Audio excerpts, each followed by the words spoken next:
Hello everyone, glad to be back.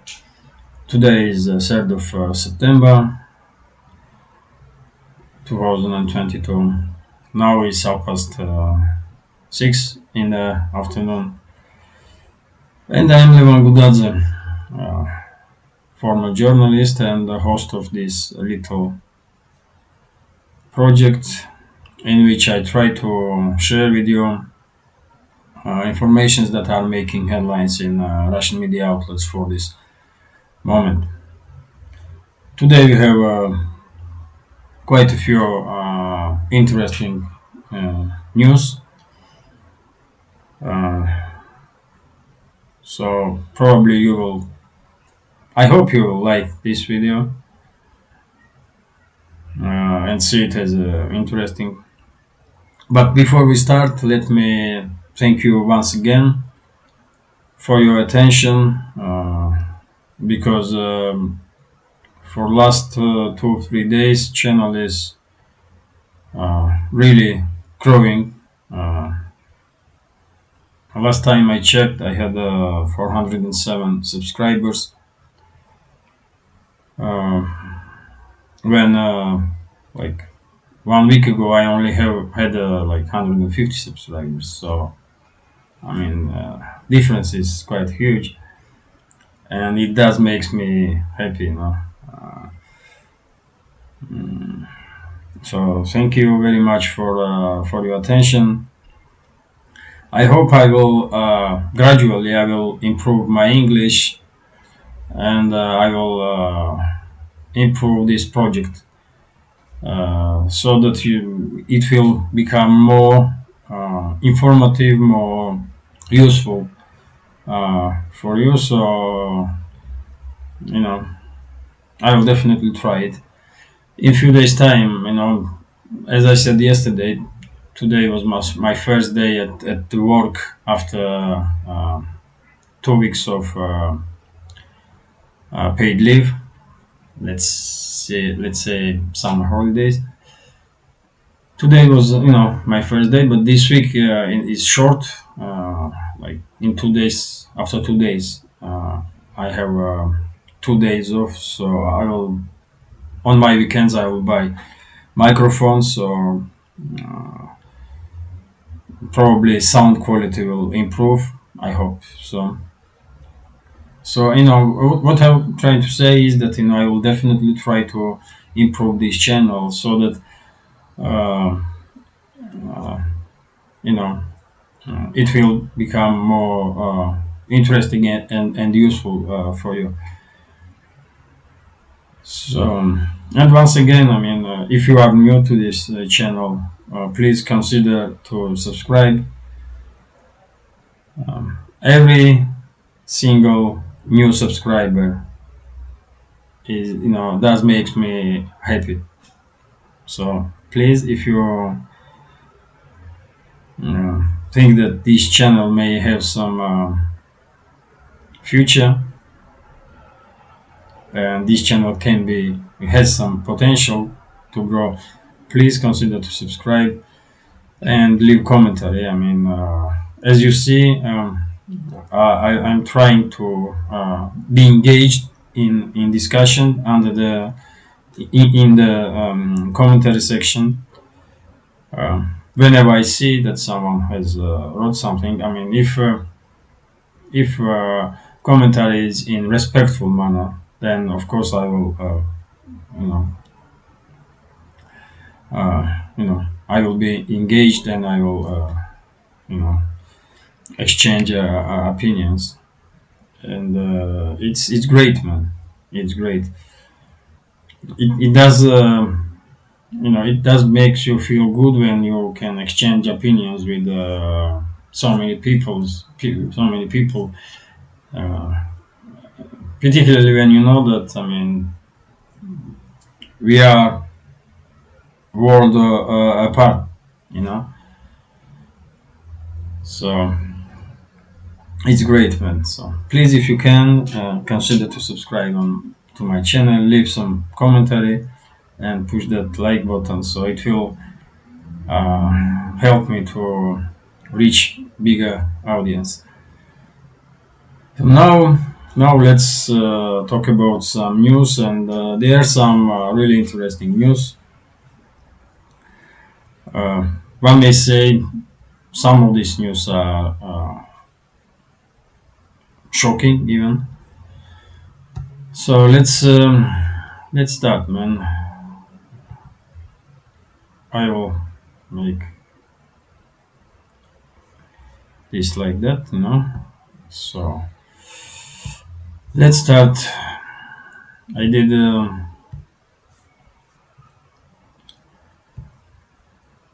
I did. I came home from the work like just hour ago, so I only have had a few minutes to check some media outlets, and I did choose news that I think will be interesting for you. First information. First information is of course update from Russian Defense Ministry, because Ukraine is a main topic in Russia, and probably not just in Russia. So let's start with this update. So in last 24 hours, since last briefing of Defense Ministry, forces that are loyal to Zelensky's regime had lost 230 soldiers in Nikolaeva, Nikolaev and Kryvyi Rog direction. That's territory where so-called Kherson counteroffensive took place. So that's southern part of Ukraine. So Russian Defense Ministry is saying that in that part alone, in that territory, 230 soldiers were killed from Zelensky's forces. Same time, some 53 artillery units become under Russian fire. In 157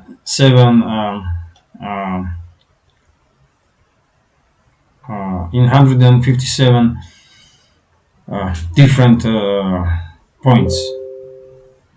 That means that, when I say artillery units, battery is like one unit may have some 2, 3, maybe 5 howitzers. I'm not military expert, so I don't know for sure how this calculation works in military. But if 53 artillery units were shelled in 157 different areas, that means probably that these units were spread. So here we only have this data that that many artillery units were shelled. There is no information about casualties there. One may just guess. Here we have information that around the village of Konstantinovka in Donetsk region, in Donetsk People's Republic, Russian forces destroyed HIMARS multi-launch rocket system with up to 30 people of personnel that were maintaining and operating this HIMARS system. So, then Russian VKS, Russian Air Forces, let me say,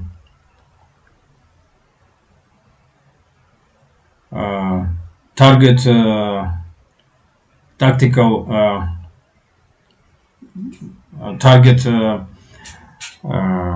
95th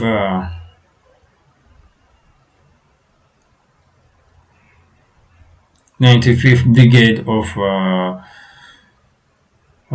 Ukrainian forces, and in this attack around 100 soldiers were killed.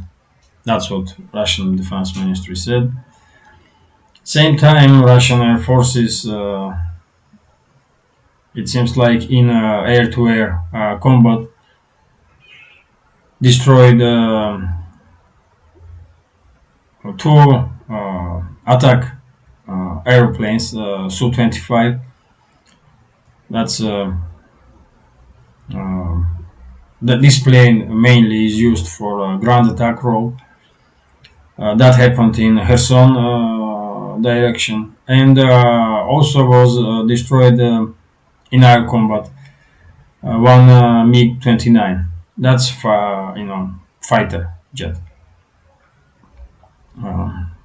This news update says that MiG-29 was modernized to use HARM rockets. As I understand, the HARM rockets that was given to Ukraine from West, from USA, I guess. As I understand, these rockets are used against radars. So same time. This information says that previous night, some 250 soldiers and mercenaries or forces that are loyal to Zelensky try to land on close proximity from Zaporizhzhia nuclear power plant. So that's one more crazy story, man. This morning, Zelensky's regime did try again to capture Zaporizhzhia nuclear power plant. So some 250 Ukrainian soldiers and mercenaries were sent to Zaporizhzhia nuclear power plant direction, and as a result of gunfight, as a result of exchange of fire, Russian Defense Ministry is saying that this attempt from Zelensky's regime did failed, and they lost up to, Zelensky's regime did lost up to 47 soldiers killed and 23 wounded in this operation around Zaporizhzhia nuclear power plant. Same time, Russian Air Forces did bomb locations of 93rd Mechanized Brigade of the Zelensky regime, and in this attack some 120 soldiers were also killed. So some very big numbers, man, very big numbers. In this, you can just count, man. It seems like only in last 24 hours, forces that are still loyal to Zelensky has lost at least 500 soldiers killed and many more wounded. Plus some aircrafts, artillery, even HIMARS was destroyed. So this is the update from Russian Defense Ministry. Now let's talk a little bit about this crazy action that took place this morning. I went to work around 5 o'clock in early morning, and so I didn't sleep nighttime. So I tried out, but I could not. No. That's different story. So somewhere around 3 o'clock, I did check media outlets, and I saw this information approximately 3 o'clock in the morning. I saw this information. Some 40 fast boats were approaching Zaporizhzhia nuclear power plant, and I was thinking, what? I mean, they are doing it again, just a few days after a failed attempt to capture this power plant. So it seems like yes, that's what they try to do, and tens of fast boats did try to approach Zaporizhzhia nuclear power plant. Here we have information about it. That's RIA Novosti site. I already opened few news outlets and few topics that I think it will be interesting for you. So here we have some little bit more details about this early morning operation of Zelensky's regime. So Russian Defense Ministry is saying that you know what? Let me translate into this topic, man. I will use Google Translator. That will be easy. So, and I will read now. So that's official news. Last night, Kiev once again tried to seize the Zaporizhzhia nuclear power plant, despite the presence of representatives of the IAEA at the plant.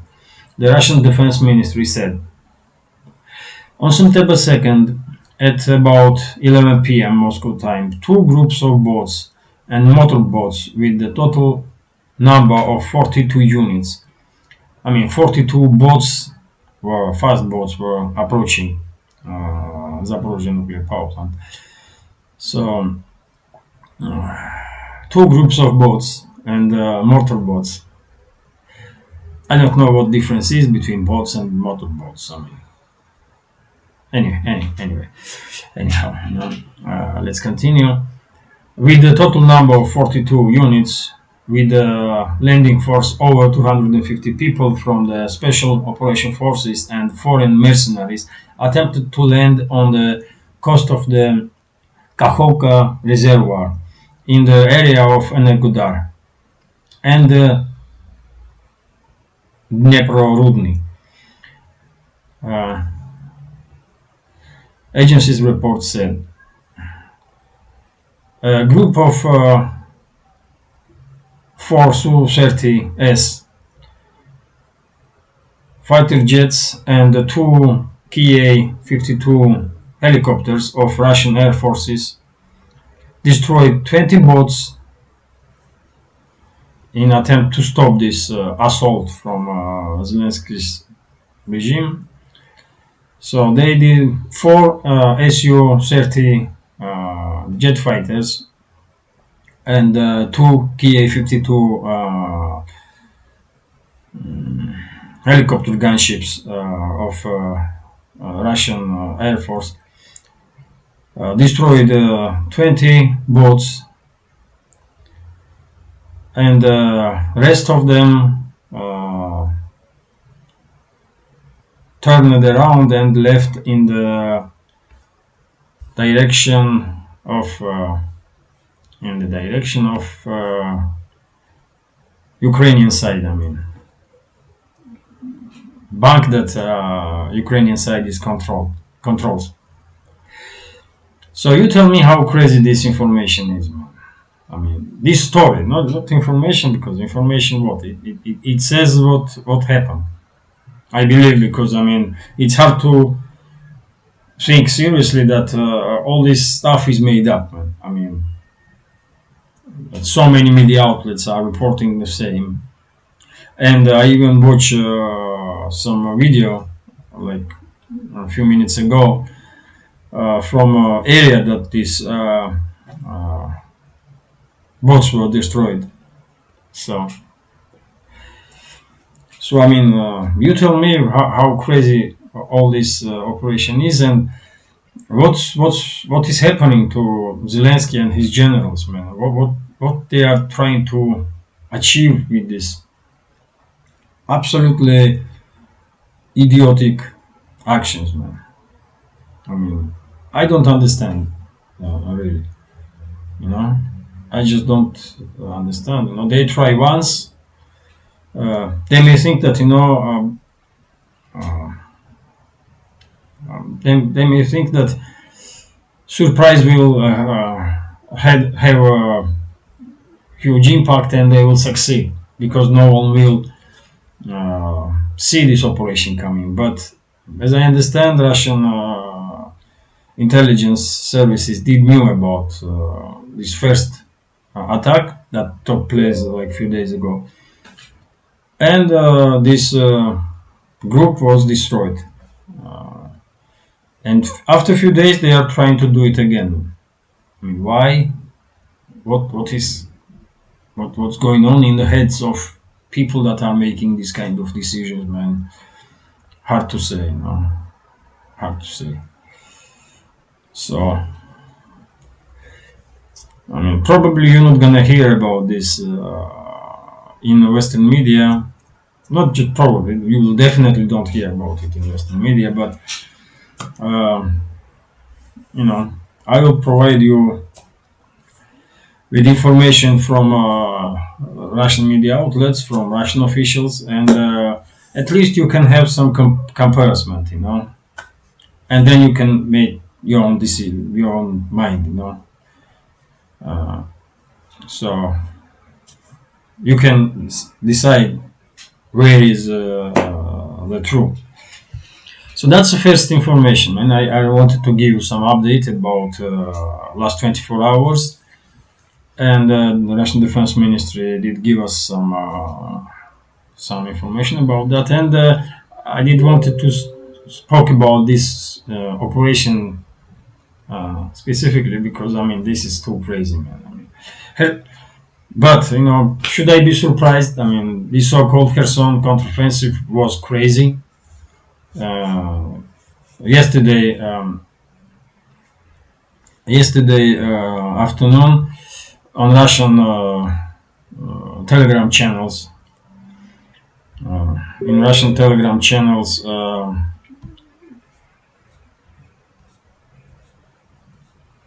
did on Russian Telegram channels did spread this information about losses of Zelensky's regime in 3 days time from 29th to 1st September because of this so-called counteroffensive. And numbers here are huge, man. I mean, just look at it, man. From 29th to 1st September, and that's Russian sources, so you can take it as you wish. But that's what Russian, and these numbers are based on information from Russian Defense Ministry and analytics about around this information. You know, and I saw this on one of the Telegram channels yesterday, and post in my Telegram channel. And by the way, if I may, I will ask you to subscribe on my Telegram channel. That way, you know, I will at least try to secure some communication line with you if YouTube administration will block my channel. Please consider to subscribe on my Telegram channel.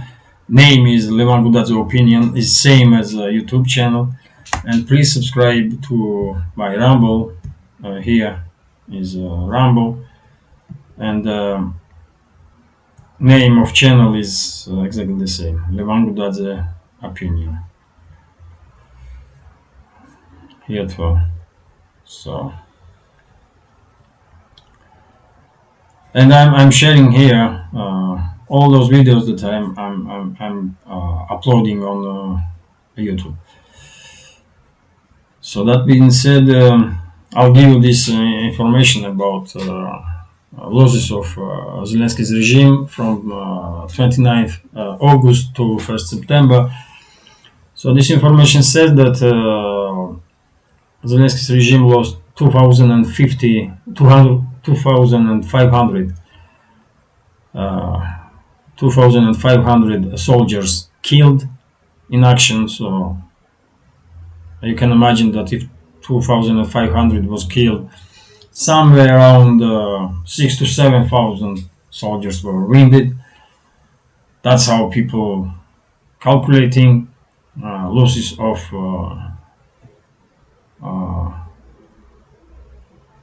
sites that are in conflict.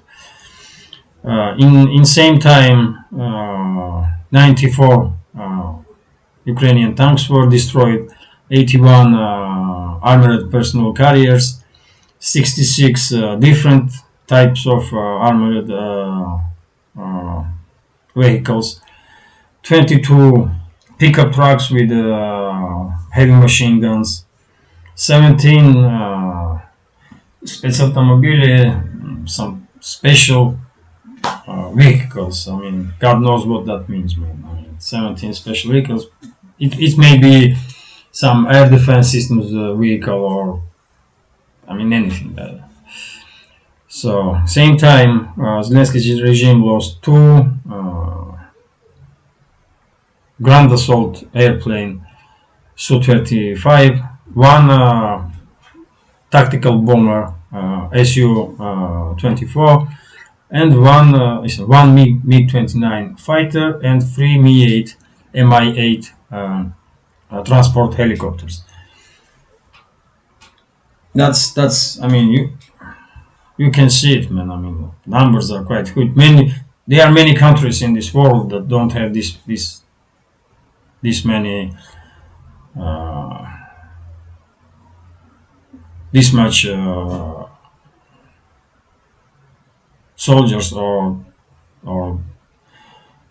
tanks or aircrafts, man. You know, and this is happening in 3 days only, from 29 to 1st September. So now you tell me, man, how crazy Zelensky, his henchmen, and their masters in Washington and London are, that they are conducting this kind of operations, man. So, you know, it is what it is, though. I did give you some information about Russian Defense Ministry's update. I spoke about this crazy second attempt to capture Zaporizhzhia nuclear power plant. Now let's go and talk about some other news. I just mentioned Zaporizhzhia nuclear power plant, so I did see news on one of the outlets that because of damage that was done to Zaporizhzhia nuclear power plant after shellings from Zelensky's regime. Today, Ukraine yet again was cut off from supplying electricity from this nuclear power plant. And in information, I did have somewhere information about it, but I lost it probably. I don't know. So anyhow, I just read like a few minutes ago that because of damage that was done to power lines, after Ukrainian shelling. Oh, God's sake, man! I hate when I say from Ukrainian side, man. I just hate it from Zelensky's regime, man, because Zelensky's regime is different and Ukraine is different, man. Zelensky's regime is Western ruled occupying regime, man. They have no legitimacy. They have no right to speak from on the name of Ukraine, man. That's my opinion. From since 2014, there is no legitimate government in Ukraine, man, in my understanding. Because in 2014 there was some coup in Ukraine, and some Nazi animals did capture power in that country. And since then, Ukraine is going downfall, man. You know, it is what it is. Okay, let's talk about some other news. We did talk about this stuff. We did talk about this stuff. So,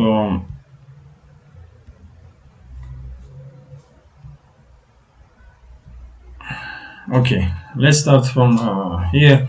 This is some crazy news, man. It's hard to believe. I did check on Reuters site because this information says that Reuters were writing about it. But here, Reuters, you have Reuters. This is Lentaru, and here we have information that Nord Stream 2 had started working again, and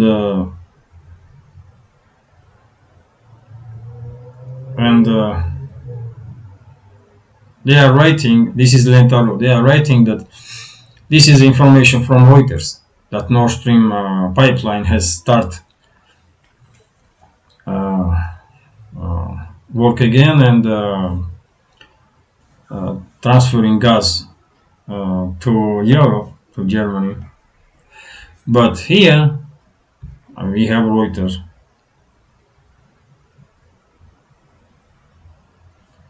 That's Reuters, and I don't see here information like that, man.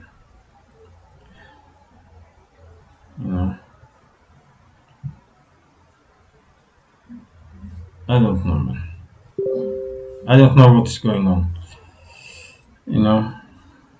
It's anyhow. This information did. I did give attention to this information because I was surprised because yesterday afternoon, Gazprom made an announcement that it will shut down Nord Stream pipeline for unknown time because of some oil leak in one of the turbines, if I understand. And today, this this newspaper, this media outlet, Lentaru, is writing that pipeline is working again. How? I don't understand. No other news sources talking about it, so I don't know what's going on. But I did give you information about it because who knows, man? Maybe Nord Stream is like pumping some gas, start pumping some gas to Europe, but we are, no one officials are not giving us information. Can be, is it possible? I don't know. So this is only media outlet that I see who is writing about Nord Stream, about this stuff, man. That Nord Stream start providing gas to Europe again. So I don't know what's going on. Next information, man. This is quite interesting one. It's not about directly about Russia, but nevertheless, it's interesting. In Prague, there was some huge manifestation today. Uh, Even police of the Prague said that something around 70,000 people were marching on Prague's streets. Prague is the capital of Czech Republic, of course, you know it. And these people were demanding from uh, government of Czech Republic that to change its foreign policy and to keep a neutral policy towards Ukrainian conflict. I mean, I was surprised to see this headline. I'm not gonna lie, man. I was surprised because Czech Republic was very, very anti-Russian, man. Very Russophobic for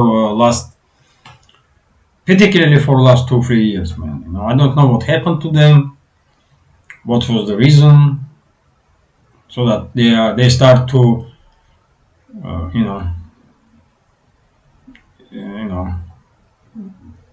they were acting like they are more Russophobes and more anti-Russian than, for example, Baltic republics, man, or Poland. And that was,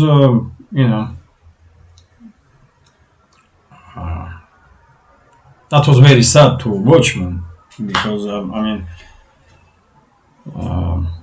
like 5 years ago, no one would probably think that Czech Republic will become such a anti-Russian or Russophobic stronghold of the Western elites.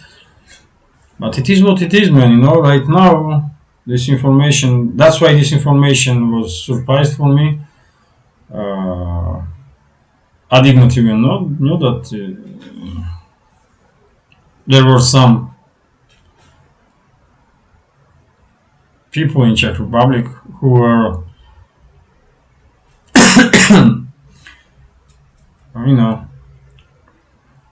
who were against taking sides in this conflict, in Ukrainian conflict. So it's interesting. It's interesting. I don't think that this manifestation will change anything. Of course not. But it's at least it's good to know that societies in Europe are awakening and seeing more clearly what is happening, in Ukraine and why Russia did act, way that Russia, act. What was Ukraine doing, or what was Western states were trying to do in Ukraine. So I mean, as I said, man, picture is not always black and white. Just a second, please. Yeah, it's evening time now, so probably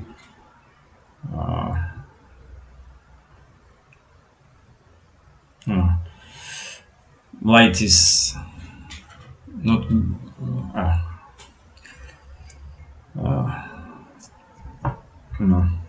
I'm old school, if I may say, man, so I'm not really good in some technical stuff, man, when I'm making video, sound quality, light quality, and all this other stuff. I'd be happy if I improve my English quality, man. That will be great. So yes, man, that's quite interesting information, because I mean, we are not talking about some 10 people or 50 people. I mean, this information said that by Prague's police is saying that something around 70,000 people were marching in Prague and demanding from government to take a neutral position in ongoing Russian and Ukrainian conflict. As I understand, one of the reasonings were that because Czech Republic is taking sides, that did harm Czech Republic itself. And people, as I understand, don't want to be harmed because of some conflict like 1,000 kilometers away, man. Uh, at least interesting information. You know, that may be some awakening call, and who knows, man? We may see some similar demonstrations in Italy, for example, or in France, or in Germany, maybe even in Britain, man, because as more people are getting news from independent outlets, in internet, from internet, uh, they are asking questions. There are people that do start to ask questions, and they see that this picture is not just black and white. It's just, this story is a very complicated one. And once people do start asking questions, then it's gonna be, hard for them to sacrifice their own well-being or well-being of the close ones for some corrupt regime in some place that they don't want to have anything to do with, So Western propaganda is failing, man. It, maybe step by step and very slowly, but as I understand, Western propaganda is failing, and this manifestation is Prague is example of it. So okay, man, let's talk about some another information. Here, RIA Novosti, that's one of the major news agencies in Russia. So RIA Novosti is publishing this information based on Bloomberg that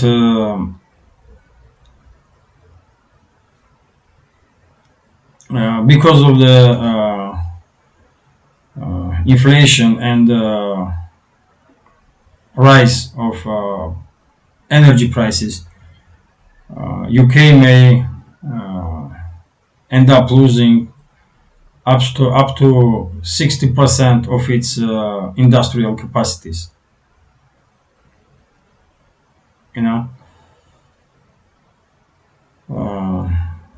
Not entirely, but this information said that because of high prices on electricity and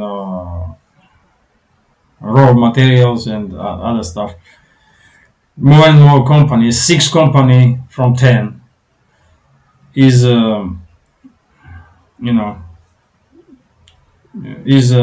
experiencing hardship, hard times, and some of these companies are closing down. Some of these companies are changing working times for personnel so that they will use daylight as much as possible to save some money on electricity. Some companies are even shutting down entirely or minimizing working hours as much as they can to not be closed. So that's that's probably quite devastating situation for British society. And as I understand, this is just the beginning, because Britain is not truly industrial country. They are, of course, it's a huge economy, but they are not really producing much. When Germany are industrial state. So if Britain is experiencing hard times, then what will happen in Germany, man? and if Germany's economy will start crumbling, and it already does, in my understanding, then what will happen to uh, European economy as a whole and to a world economy as a whole? I mean, Germany is too big a economy to. I mean, if German economy is so big that if it fails, if it starts experiencing uh, some difficulties, it will be, echo will reach entire world like tsunami waves. Man. That's how big industrial state and economy Germany is, man. So, I mean, it seems like I do almost on daily basis, man. Read information about Britain. Particularly, I don't know what's happening with electricity, man. Why electricity is so much expensive there? I mean, God knows. I know I did read yesterday information that some small shops are shutting down because they just can't keep up with rise of electricity prices. I mean, particularly electricity prices. You know, I do understand that energy and electricity is plays huge role in any business, but you know, so that this information I chose to talk about this information so that we can have some you know we can make some predictions about uh, economic situation of whole Europe if Britain is experiencing this kind of hardship, man, these kind of problems. I mean, when it's when Germany's economy will start crumbling, man, then we will see some you know. And I did read like a few days ago that I'm not sure how trusted this information can be because I mean almost everyone is now genius, man, in mainstream media, and they are saying God knows what. But I heard that if German economy will start experiencing real hardship, then it may recession may take like because of recession, Germany's economy may lost up to 8% of GDP. So 8% of GDP for Germany, we are talking about maybe trillion dollar or maybe trillions of dollars. Man. I don't know. It's anyway. I mean it's obvious that some difficult times are ahead of European states, man. Probably for many generations, this will be first time experience. You know, because for last, let's say, 30, 40 years, at least Western European states did enjoy some wonderful life, man. You know, if I may say that way, without some huge huge downfalls. You know. So yeah, let's go and see some other news on this video, man. It's already too long. It's 49 minutes already, man. So yes, I have two more news here, and that's it for today. Uh, let's check this information. I will I will give you a quick summary of this about these two news. You may find it interesting. So, deputy head of the Security Council of Russian Federation, that's Dmitry Medvedev, former Russian president, says that a nuclear arsenal is the best guarantee of survivability of Russia. You know, so I did bring up this information because there are too many times, man, for last few months, high-level officials are talking about nuclear weapons, man, in Russia, in Western world, in Western states, and I don't really like it, man. No one should, because uh,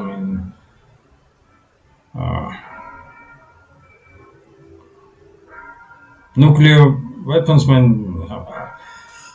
It seems like it seems like because of so much talk about nuclear weapons, and it seems like something is being prepared. I never heard so much talk about nuclear weapons for entire my life, but for last 3 months, almost all leaders of Russia and Western states do talk about nuclear weapons. And in this particular situation, when the Western states and Russia are in a very difficult situation, almost in the war,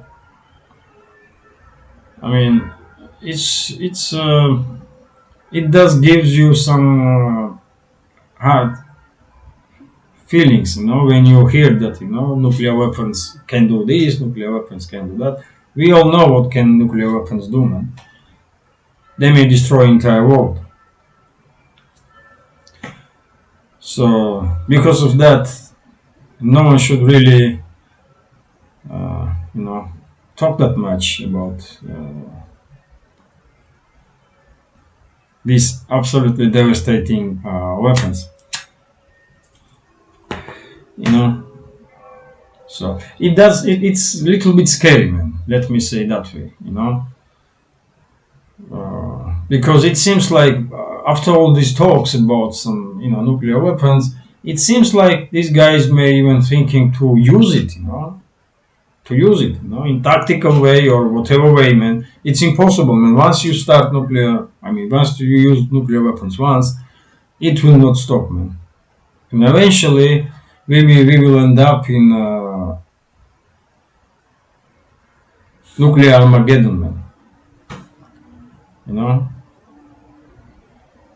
And what we see in some apocalyptic movies, that's not even.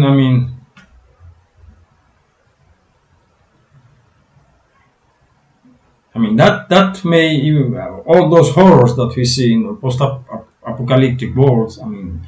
That may be just nothing, man.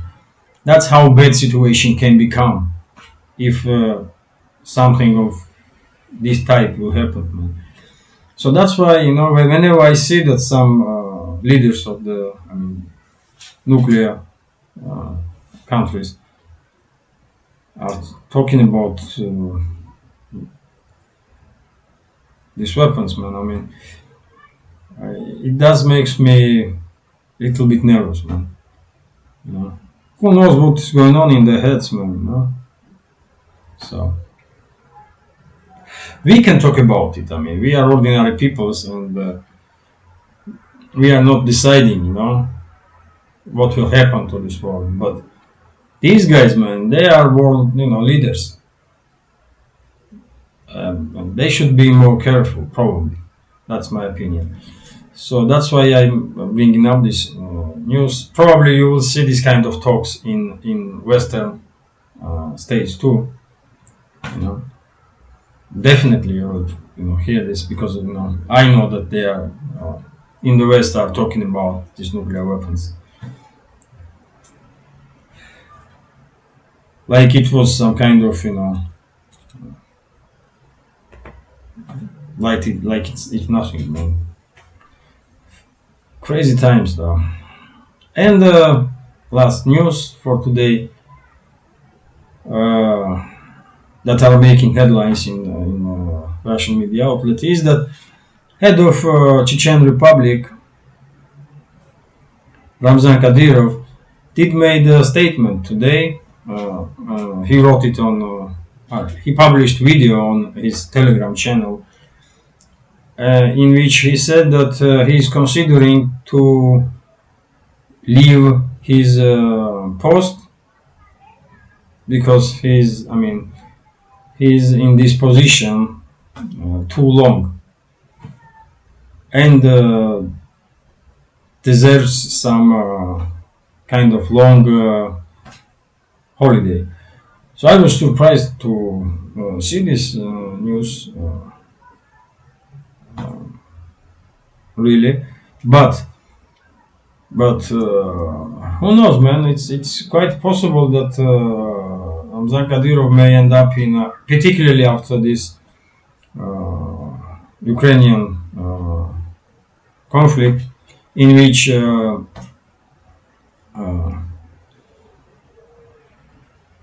Chechen forces of Rosguardia. You know what in Western media they are saying, like Chechen forces, Chechen forces. These units that are from Chechen Republic, they are part of Rosguardia. In every republic, they are similar units. You know, for example, in Ingushetia, they are Rosguardia units, and they're most of the fighters, soldiers are English nationality. In North Ossetia, Alania, also are similar units of Rosguardia, and there most of the soldiers are Ossetians. And you can, and that goes to entire country. I mean, that's how Rosguardia are made, man. You know. But in this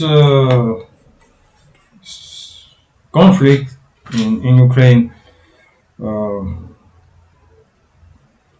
units from Chechnya did made a name for themselves. They are very popular in Russia. They are taken as heroes that don't scare nothing whatsoever. And Ramzan Kadyrov, because of this kind of attention towards Chechen Republic and Chechen and forces of Rosguardia from Chechen Republic, because of this high level of respect that they did achieve. I will not be surprised if Ramzan Kadyrov, from a regional politician, will transfer into a federal level of politician. So this is just my guess. Of course, I cannot know what is going on, but I do think that it's maybe possible that in near future, Ramzan Kadyrov may really leave position of head of Chechen Republic and take position in defense ministry, for example, or somewhere in federal level, because his personality is much bigger now than head of the regional head of one region. I mean, he probably are more known in Russian than any other regional politician, man. Not probably, definitely, man. I mean, me personally, I only knew like few leaders of Russian regions, and probably most people are same, man. But Ramzan Kadyrov is known to everyone, so quite possible that uh, in near future we may see transformation of this for now regional politician to a federal level politician. Who knows, man? That's quite possible. So this is it for now. I hope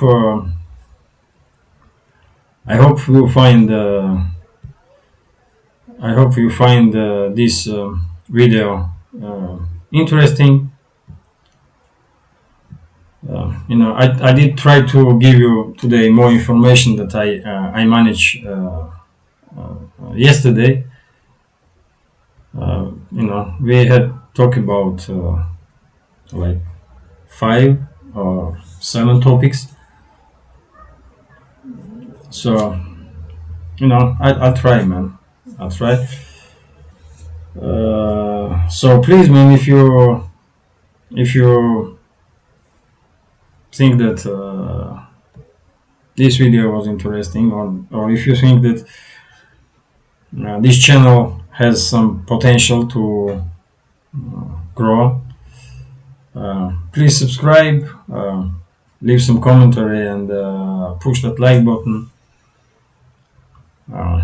As I said, every new subscriber does makes me a little bit more happier, man. So yeah, thank you very much for your time and attention. Bye for now, and take care.